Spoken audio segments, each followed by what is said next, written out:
សួស្តីអ្នកស្ដាប់ទាំងអស់គ្នាសូមស្វាគមន៍មកកាន់ចំណងជើងថ្មីដែលអាចនឹងប៉ះពាល់ដល់អារម្មណ៍អ្នក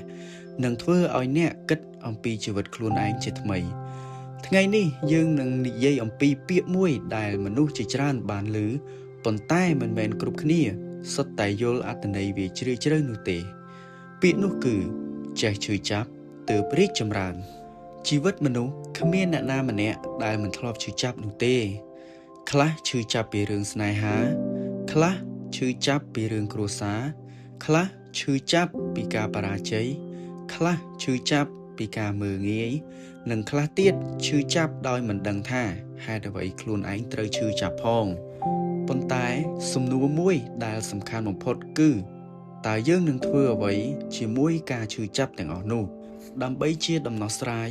ហើយនឹងដើម្បីឲ្យច្បាស់ជាងនេះខ្ញុំនឹងចែកជាផ្នែកដើម្បីឲ្យបងប្អូនបានយល់ផ្នែកទី1ការឈឺចាប់ជាអ្វីការឈឺចាប់មិនមែនមានន័យថាអ្នកខ្សោយឬអ្នកបរាជ័យទេការឈឺចាប់គ្រាន់តែជាសញ្ញាមួយដែលថាអ្នកកំពុងរស់អ្នកកំពុងមានអារម្មណ៍អ្នកកំពុងប្រឈមមុខនឹងជីវិតពិតបើជីវិតគ្មានការឈឺចាប់វានឹងគ្មានការលូតលាស់ដូចជារុក្ខជាតិបើគ្មានភ្លៀងគ្មានខ្យល់គ្មានថ្ងៃក្តៅនឹងមិនអាចរឹងមាំបានទេមនុស្សក៏ដូចគ្នាការឈឺចាប់គឺជាអាកាសធាតុនៃជីវិតវាអាចធ្វើឲ្យយើងឈឺយំនិងហត់ប៉ុន្តែក៏ធ្វើឲ្យយើងគិតរៀននិងផ្លាស់ប្ដូរផ្នែកទី2ហេតុអ្វីមនុស្សត្រូវឈឺចាប់មុននឹងរីកចម្រើនមនុស្សភាគច្រើនរៀនច្រើនបំផុតនៅពេលដែលខ្លួនឯងឈឺចាប់បំផុតពេលដែលជីវិតងាយស្រួលយើងមិនស៊ូខ្លួនឯងទេយើងមិនពិចារណាទេយើងគ្រាន់តែរស់នៅតាមថ្ងៃតែប៉ុណ្ណោះតែពេលដែលយើងឈឺពេលដែលយើងបាត់បង់ពេលដែលយើងបរាជ័យយើងចាប់ផ្ដើមសួរខ្លួនឯងថាខ្ញុំខុសអ្វីខ្ញុំគួរផ្លាស់ប្ដូរអ្វី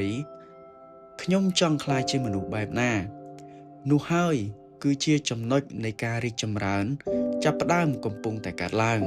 ផ្នែកទី3ឧទាហរណ៍ពីជីវិតពិតសូមស្រមៃបុរសម្នាក់ដែលធ្លាប់មានសុបិនធំគេវិនិយោគខ្ចីលុយខំប្រឹងប៉ុន្តែចុងក្រោយអាជីវកម្មបរាជ័យគេបាត់បង់លុយបាត់បង់មិត្តបាត់បង់ទំនុកចិត្តរាត្រីជាច្រើនគេមិនអាចគេងបានគេចាប់ផ្ដើមសង្ស័យខ្លួនឯងប៉ុន្តែបន្ទាប់ពីការឈឺចាប់នោះគេមិនរត់គេមិនគេចបេះគេអង្គុយពិចារណារៀនពីកំហុសយល់ថាខ្លួនឯងខ្វះអ្វីពីមនុស្សដែលធ្លាប់ប្រញាប់គេក្លាយជាមនុស្សប្រុងប្រយ័ត្នពីមនុស្សដែលធ្លាប់ជឿគេគ្រប់គ្នានិងគេរៀនជ្រើសរើសឆ្នាំក្រោយគេព្យាយាមម្ដងទៀតលើកនេះគេមិនដូចមុនទៀតទេការឈឺចាប់បានបំលែងគេឲ្យក្លាយជាមនុស្សថ្មី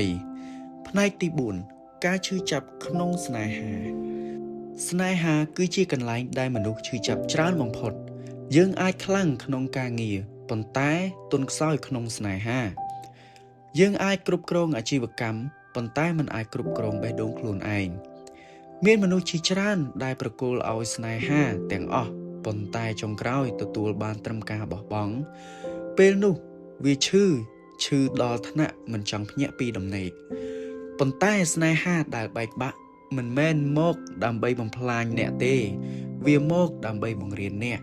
ឲ្យស្គាល់តម្លៃខ្លួនឯងឲ្យរៀនស្រឡាញ់ខ្លួនឯង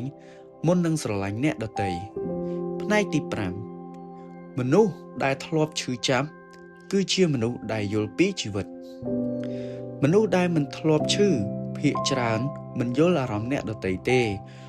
តែមនុស្សដែលធ្លាប់ឈឺគេដឹងការយំស្ងៀមវាឈឺប៉ុណ្ណាគេមិនងាយមើលងាយគេមិនងាយប៉ះពាល់អ្នកដទៃព្រោះគេដឹងថាពាក្យតូចមួយអាចធ្វើឲ្យមនុស្សម្នាក់ឈឺរយៈពេលយូរផ្នែកទី6របៀបបំលែងការឈឺចាប់ទៅជាកម្លាំងបើអ្នកកំពុងឈឺចាប់សូមកុំរត់គេចវាអនុញ្ញាតឲ្យខ្លួនឯងយំអនុញ្ញាតឲ្យខ្លួនឯងសោកសៅប៉ុន្តែកុំរស់នៅទីនោះយូរត្រូវសួរខ្លួនឯងថាការឈឺចាប់នេះកំពុងបង្រៀនអ្វីមកខ្ញុំប្រើវាដើម្បីកែលម្អខ្លួនមិនមែនដើម្បីស្អប់ខ្លួនទេការឈឺចាប់អាចក្លាយជាជញ្ជាំងឬជាជណ្ដើរវាអាស្រ័យលើអ្នក គួរតែជ្រើសរើសប្រើវាយ៉ាងណាប៉ុណ្ណោះផ្នែកទី7សារបញ្ចប់បើថ្ងៃនេះអ្នកកំពុងឈឺចាប់សូមចាំថាអ្នកមិនឯកោទេអ្នកមិនខ្សោយទេអ្នកគ្រាន់តែកំពុងឆ្លងកាត់ដំណាក់កាលមួយនៃការរីកចម្រើនជីវិតមិនធ្វើឲ្យអ្នករឹងមាំដោយភាពងាយស្រួលទេវាធ្វើឲ្យអ្នករឹងមាំដោយការឈឺចាប់ចេះឈឺចាប់ទើបរីកចម្រើនសូមអរគុណដែលបានស្ដាប់វីដេអូមួយនេះសូមឲ្យការឈឺចាប់របស់អ្នកក្លាយជាកម្លាំងមិនមែនជាខ្សែចងជីវិតបើអ្នកចូលចិត្តវីដេអូបែបជំរុញចិត្តនិងគំនិតស្មារតីដូចនេះសូមចុច Subscribe និង Share ដើម្បីការគាំទ្ររបស់អ្នកនៅវីដេអូនេះសូមអរគុណ